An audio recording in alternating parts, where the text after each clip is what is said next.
నా first long train journey గురించి చెప్తా. మేము మా కజిన్స్ అండ్ మా ఫ్యామిలీ అంతా తిరుపతికి వెళ్ళాం ట్రైన్లో. జర్నీ అంటేనే వెకేషన్ స్టార్ట్ అయినట్టు నాకైతే.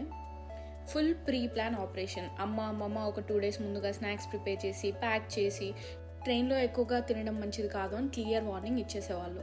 రిజర్వేషన్ చార్ట్ చూస్తూ సీట్స్ కన్ఫర్మ్ అయినాయి అని చెప్పిన నెక్స్ట్ సెకండ్ బట్టలు సర్దేసుకొని అప్పుడు ఇంత ఎస్థెటిక్గా ఉండేదాన్ని కాదు. బై ద వే చాలా సింపుల్ ప్యాకింగ్. అప్పర్ బెర్త్ ఎట్లాగూ పిల్లలదే, అది మాకు సేఫ్టీ. సూట్ కేసులో బెడ్షీట్స్, వాటర్ బాటిల్స్ అందరూ షేర్ చేసుకునే బ్రెడ్ జామ్. ట్రైన్ స్టార్ట్ అవ్వగానే కడుపులో బటర్ఫ్లైస్ వచ్చేవి నాకైతే, ట్రిప్ స్టార్ట్ అయిందని. అసలు ఆ ట్రిప్ కోసం ఆల్మోస్ట్ 1 year అంతా వెయిట్ చేసేవాళ్ళం.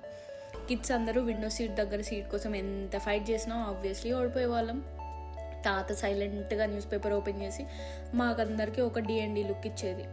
డెస్టినేషన్ కంటే ఆ జర్నీలో ఉండే ముచ్చట్లు, మేము ఆడే కార్డ్స్, మిడిల్ బర్త్లో పడుకోవడానికి పెద్ద పెద్ద ఫైట్స్.